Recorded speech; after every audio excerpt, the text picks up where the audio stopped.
back. We missed you. Dumbgeons and Dragons will begin in a moment. Bizard. Uh-huh. It's been a while. Been a while. Thank you. You've been talking to your mom about maybe taking over, like, the actual responsibility of the store is where we kind of left you. And if you don't remember that, maybe I made it up. Maybe I didn't. Sounds right.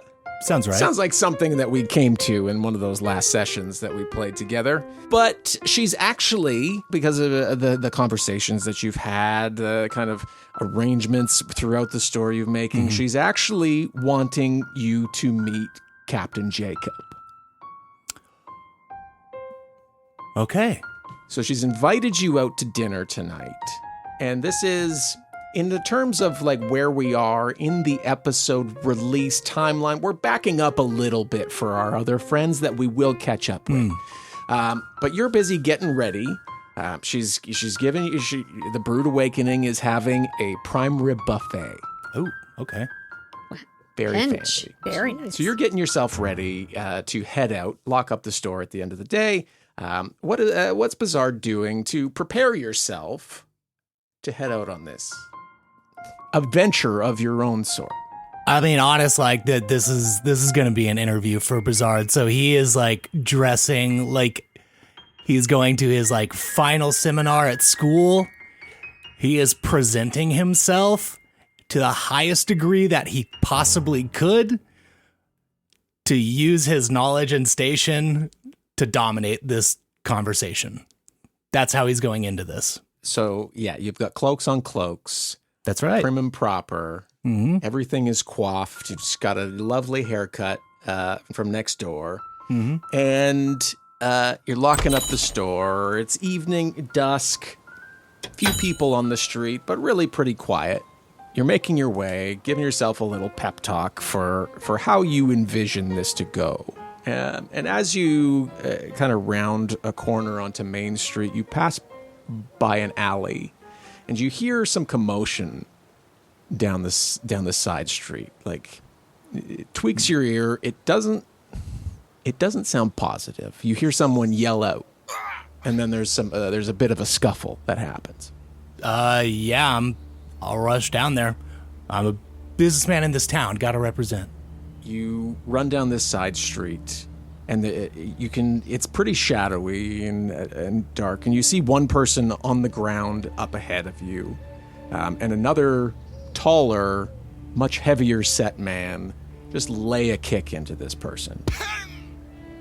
Okay. I'm going to walk forward, and I'm going to cast Reduce to make them a size smaller. And I need a Constitution save DC 14 from them. That is a 13, so that's not going to make it. All right. He's reduced by one size and has a negative 1d4 to any of his attacks. And I'm just going to walk him and say, you seemed like you were such a big man before. What seems to be the kerfuffle here? As you cast this, like, he's laying in one more kick, and then you see him shrink down in size, and it's like surprises himself as the kick lands, and he's confused and turns and looks at you. Make a perception roll. Okay. Perception. That is a 5. You're preoccupied. You're yeah, gonna go I'm meet constant. your mom's boyfriend. Yeah. You can just say new dad. Oh, We'll see. It's an interview. it's an interview. He turns and he looks at you, and like his face is covered in shadow, and he says, "Hey, you the magic man?" I don't know. You tell me. You're smaller than you were a moment ago. What do you think? Before you have time to react, there's a hood pulled over your head. Shit. And inside the hood, these runes begin to glow. And you feel it cinch around your neck, and you hear footsteps coming from behind you. And someone pushes you to the ground. You hear one of them speak up, and they say, "You picked the wrong side, rope man." They lay a kick into you. Shit. Let's see. I'm going to try to cast something. Actually, no. I would observe the runes and see if I can decipher what they're likely doing. Like, Bizard's assumption would be that, okay, well, this is going to keep me from using verbal components of my spells. Make an Arcana roll. Okay. Please. Man, it's really liking those 3s tonight. That's a 9. You're looking at them and like you feel like you can piece together like just a couple quick runes before another kick's laid into you. You're going to take 3 bludgeoning damage based on the 2 of those. Oh. You can tell because he spoke before, the smaller big man says, "Stay out of the ink, wizard, or drown in it." The ink. As these runes kind of flash across your eyes, like you get a quick sense that whatever these runes are doing, their goal is to stop you from casting anything. As the 3 of them gather around you, you hear a 4th set kind of get themselves up off the ground. And that's where we fade out as you are being laid into. Dope. The 4 of them exit out into the street, and one of them, as they reach the edge of the road, you're laying on, like, coughing up blood. One of them yells back, "Kinney's not the only one watching you." And you hear the footsteps fade. The fuck do they mean by the ink? Dumbgeons and Dragons is a D&D actual play podcast, and I'm your dungeon master, Russ More, he, him. Also with me today is Amy Moore as Aladdin, she, her. We just got here. Carla Maxted as Bonwyn Everbane, she, her. I mean, you can't miss a wedding, even if it is the 5th. Tom Laird as Kevlarin Goldweave, he, him. Gorsh! Hold the boat! And Kyle Claset as Bizard the Wizard, he, him. One guy was big, but I made him small, and then there was a bag over my head. Dumbgeons and Dragons is a Patreon-supported podcast, and we'd love for you to join us today at patreon.com/dumbdragoncast. You'll get a 7-day free trial to check things out. And now, let's get right to it. Fuck it, let's play!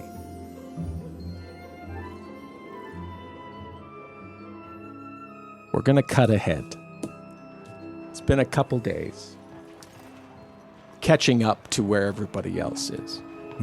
Kevlarin, Bonwyn, and Aladdin, you've just returned from this, what was supposed to be a camping excursion, going out to find this Ghost Elk. You arrive back in town with some of your findings. I'll leave you to kind of describe those as we're reunited with some friends in a moment. And there's this large gathering in the center of town. There's this lectern that you've never seen it before, but there are people like looking into the book, and there's shock and confusion on a lot of their faces. And one woman who we said her name was Melody Shore, who is a younger girl in town, often has worked part-time, we said, with Neven. She yells after reading in the book, "It can't be true. It's not true. I swear." And she storms off as more people gather around, and there's this growing cacophony of confusion. And as that happens, a rather royal-looking page comes up to the 3 of you and has this large envelope in their hands. And they immediately, like, you see them, catch them out of the corner of your eye, and they, like, clock onto Kevlarin. And they quickly walk up to him, hand him the letter, and say, "You've been cordially invited to your father's 5th wedding." Kevlarin looks down at it, and he shrugs and says, What can I say? He loves love. and the page says, What a Tom answer. "We must go now. Quick, post-haste, we have to make the next ship." And Kevlarin, like, looks at you two and says, Gorsh! Hold the boat! and heads off to the boat with the page. What? See ya. I mean, you can't miss a wedding, even if it is the 5th one. But oh my God. We really could use his help around here, though. Across the way, you see a little bit, definitely more shrunken than usual. You see Bizard enter from the other side, surveying the scene, not really clocking you two yet. Oh, thank goodness. Oh, thank goodness. Aladdin, look. We have. Oh my god. Oh, thank And God. I just took we're off. just going. Running. Like, oh, Well, I'm kind of limping. I have not gotten a Band-Aid yet. I am very hurting. Yeah, you don't know. Why? What happened to you?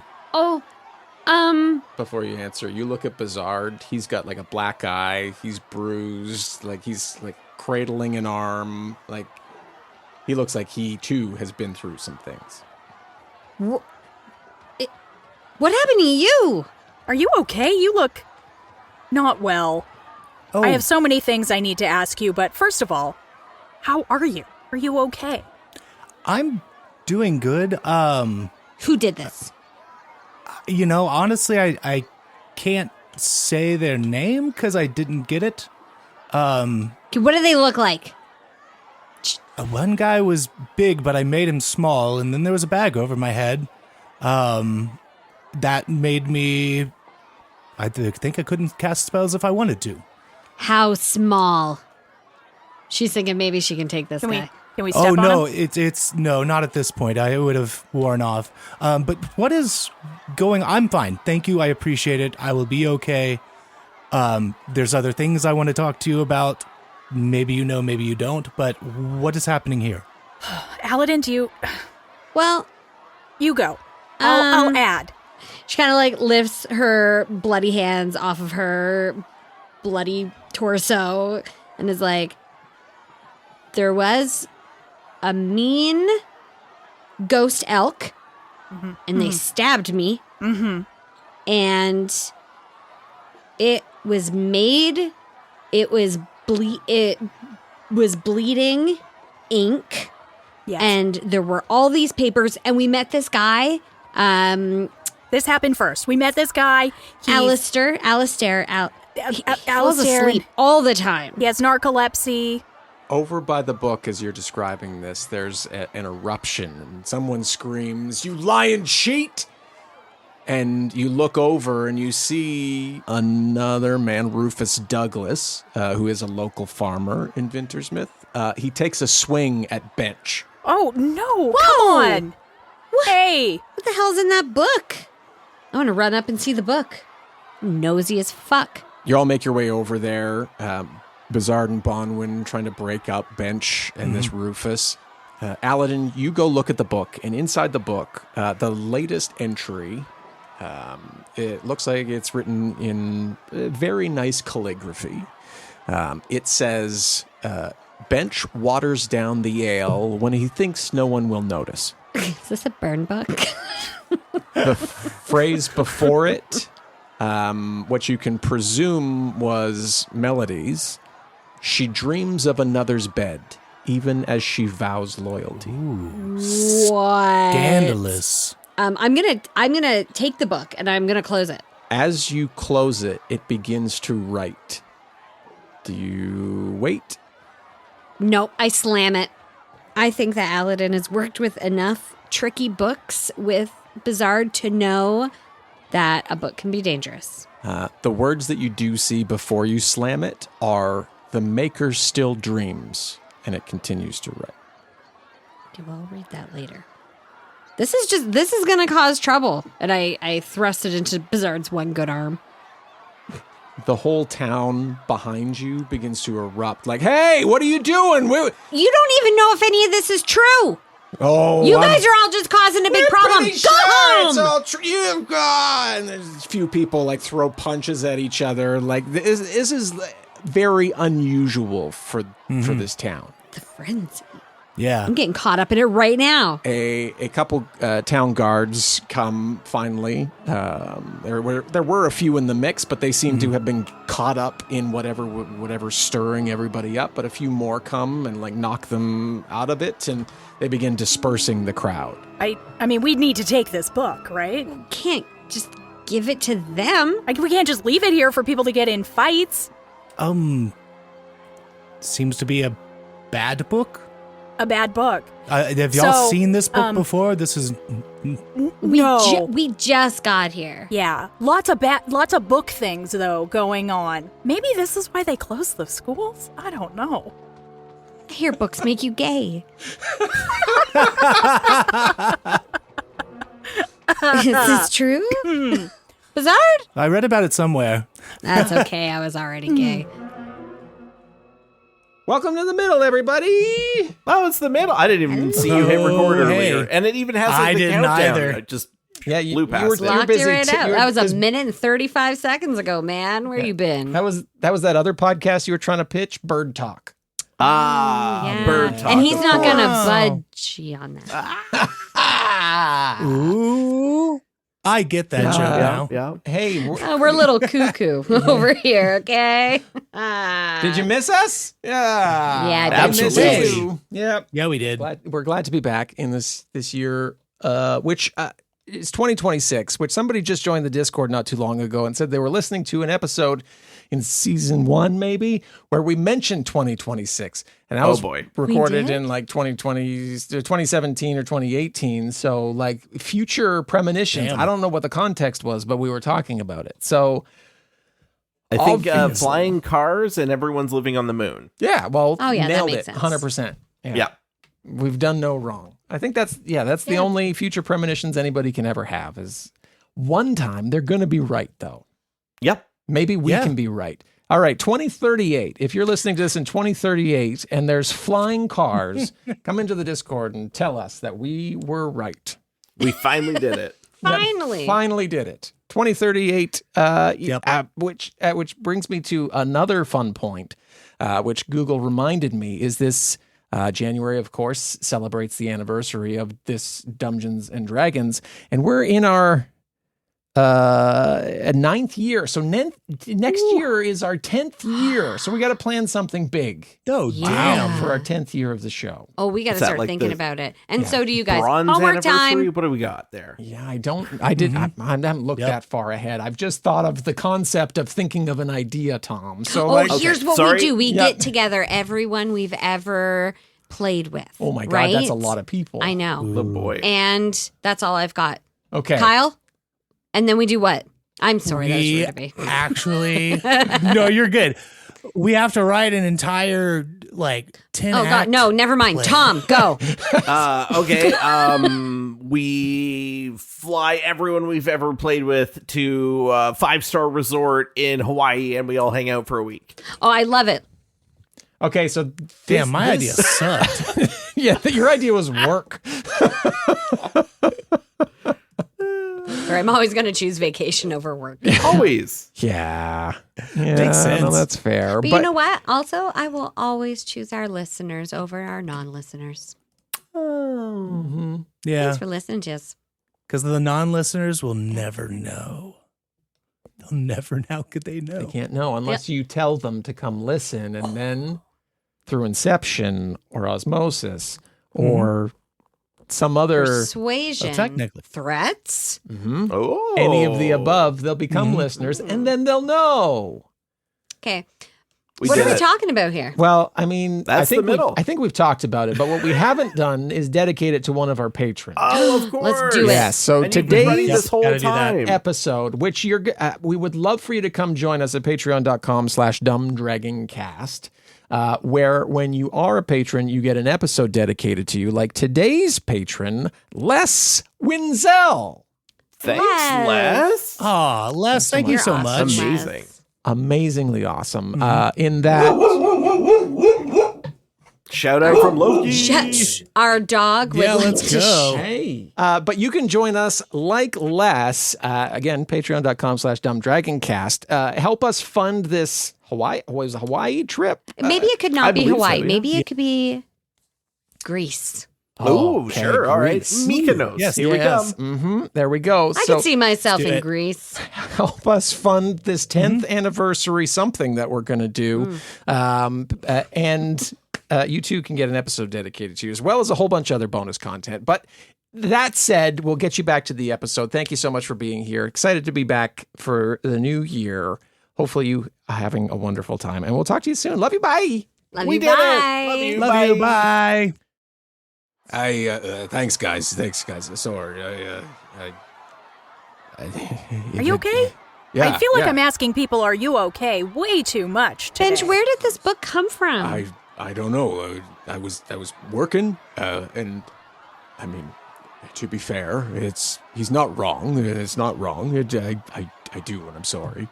But like, I don't know. I like it just the crowd started gathering, and then I came out, and this stand was here with a book on top, and I don't know where it came from. It's been lots of strange people in town, though. Like Alistair. Yeah, Alistair. There was another guy. He left a book, a different book, at the bar. I thought he'd come back for it, but I haven't seen him since. Do you have it? Yeah, probably. It's underneath the counter, lost and found. I'll be right back. We should look at that. Yeah. Kind of push through some people. Someone like takes a one last swing towards bench, and before they're pulled away by one of the guards. And, this is bad, guys. Let's get inside. I'm taking the book with me. For sure. Where did Bench's accent go? Did he get punched? Did it get punched out of him? I got punched out of him. Now he's got a normal voice. Why? It's only in the bar. Somebody else punch him. Is Bench, yes. Oh my God, no! I've become accustomed. I'll fix it in post. Yeah, let's go inside. I've got that book under the desk. He lets you in and locks it behind you, and he's like, I think we should close early for the night. And he goes behind and pulls out, where did that book go? Oh, you said it was under the counter. In Lost and Found. In Lost and Found, yeah. That's where it went. He pulls out this slim leather-bound journal. There's no title on the cover. He says, I don't know, they left it a few nights ago. If you want it, you can have it. It gives customers the heebie-jeebies. Was it the sleepy guy? No. Alistair, your friend? Not Alistair? No. A different guy. Different guy, yeah. Okay. What did he look like? Yeah. He was kind of tallish, a little bit taller than Bizard. He had a dark cloak, a long nose. Like, I only say that because it was unusually long. I mean, it was a normal nose, but it was kind of long. Big bushy eyebrows, olive skin. He looked like he was, I don't know, kind of my age, which is like 30-ish. 30. Yeah, no, 30-ish, maybe 40, maybe closer to 50. Well, he's an age. He stopped in, had a couple drinks, and then just, he had a couple different things with him, met with somebody, and then left. And he left this one here. I take the book, lay it on the counter, and open it up. So you open the book, and all the pages, it kind of flip past a few, just to kind of get to a center point, and everything is blank. And as you look at it, words begin to scrawl themselves in shaky ink handwriting, forming an entry that reads, "The maker dreams of chains that bind the waking world." And as you look back, you see that Aladdin has kind of like poked herself up and over, and her eyes are locked onto the page as well. The maker. So there's this thing called the Weeping Archive. Oh, right. We haven't had a chance to explain because of the book and the punching and Bench losing his accent. Devastating. Alistair told us about the Weeping Archive, and he's looking for it, and it's like this, I don't know, all the world's knowledge or something? Okay, and where did this Alistair person come from, and how did you end up talking to them? Oh, great question. We saved all of his stuff. He fell asleep, and then he has narcolepsy, so he fell asleep. His bag Bonwin everywhere. caught him. I caught him, so he didn't get a head injury. We started picking up all of his stuff, and he is a scribe, I guess, and a scholar of some kind. A scholar of some kind. He had a bag just chock full of books, all kinds of books, and he's looking for this Weeping Archive. And then we thought, well, I don't know, maybe that's a fun adventure we could go on, but first let's go on this fun, like, camping cosplay adventure with the old guys, and then the elk thing happened with Aladdin. I should probably get this taken care of. Yeah, we should head, yeah. And bleeding. Did I hear something about bleeding ink earlier? Yeah. So we were looking for a ghost elk, found it. When it bled, ink. And also there was like random pages all over the forest. And the wind was saying Whispering. stuff. Yeah. All of this is to say, my God, we missed you. Oh, wait. I have many questions. The archives. The archives Yes. are meant to close the gap that is being made bigger right. between our world and the Fey world. Yeah, so it's kind of important maybe that we go and help with that because we like, need to stop all weird those super stuff's weird been going things on. that have been happening. Yeah. Okay. Bizard, you look back at the book and there's another phrase that has written itself since you've been talking, and it says, "The wizard's spell book is already on the shelf." What does that mean? I don't know. I don't know if that's referring to me or another wizard. So I have a couple of things coming together, and it involves, now that we're here, it involves the event I had the other night that caused all these things. So I don't know why, but they kicked my ass and said, "Stay out of the ink." And I don't know why they would say that, but they're not. I was expecting Kenny's people, but they said Kenny's not the only one watching me. Real bummer of it all is I did not get the delicious prime rib from the other night. Oh, the buffet. Oh, it was so good. That's where you were. Bleeding. The whole I'm town was raving about sorry. it. I'm so sorry. I'll get it another time. But did y'all happen to collect any of the ink blood? Yes, and I hold up my bucket, which is stuffed full of not only the regular accoutrement that one holds in a bucket, but also like ripped pages of journals and two vials of inky blood. Oh, right, yes, and I do. I have elk antlers that I'm just kind of dragging around like a backpack at this point. They're mine and they glow. Sick. Are you making them glow? No. Well, good. Let's work on you then. So, yeah, if you let me see that ink real quick. So I'm thinking of a few things, and I'm pulling out a quill while I'm prepping this ink as if to use it for writing. We've had a couple of very strange events. The very first one being the monsters coming from the cave. Perhaps this is part of the gap that's being referenced. That could be in reference to that. Right. We have the Maker still dreaming, or the Maker dreams of chaos that binds the waking world. Who's the last person that we know tried to bring chaos and binding to the waking world? Like the Banjo Man? Yeah. Yeah. There was that entrance too, like through the tree when we went to see the Banjo Man. So there's a few options for. Well, and Alistair said that it could be starting to kind of happen anywhere. Yeah. And more often, like people have been seeing some really weird stuff. Yeah. Like smoke in the shape of animals, like teeny mushrooms that are growing on the foods, like lanterns. Candles. Yeah. Burning with no oil. And looking in a mirror and seeing like a forested background. The river was singing. Yeah. Oh, so many weird things have been happening. It's almost hard to keep track of it all, but I'm thinking though that nature talks a lot. The river singing, then the wind whispering. Bizard, you would have seen bush a rustling. lot of these. Bizard, you would have seen a lot of these like town happenings, like written in the Vinters Myth Gazette. Okay. Sorry if this has been answered and I'm forgetting it, but why did you go kill a ghost elk?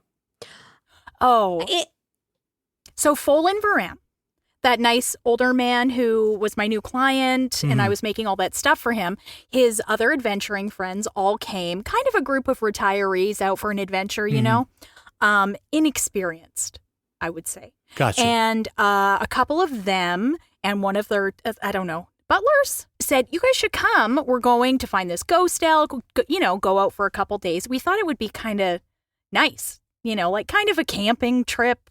Well, and we were kind of testing them out because they were like, why don't you come adventuring with us? Yes, they invited us to go adventuring. And we're like, well, let's see if we like this. We didn't like it. We didn't like it. It was for boring reasons and then blood reasons. Sport. One of them, moved out of the way, and then I got hit by an elk. Yeah. Yeah, so we will not be going adventuring with them. They're not even taking care of our not a child, but still a young person, friend Aladdin. So that's how we ended up out there having an adventure. But we did not, we were just, we didn't go out to, kill anything. No. We just wanted to see the ghost elk. And it looked so cool. It did look so cool. It looked at us and, we weren't cool. Mm-hmm. And then its antlers were dripping like black blood ink stuff. And then it just lost it lost it. As they're telling me this, I dip the quill into the blood ink and I write into the book, "Who are you?"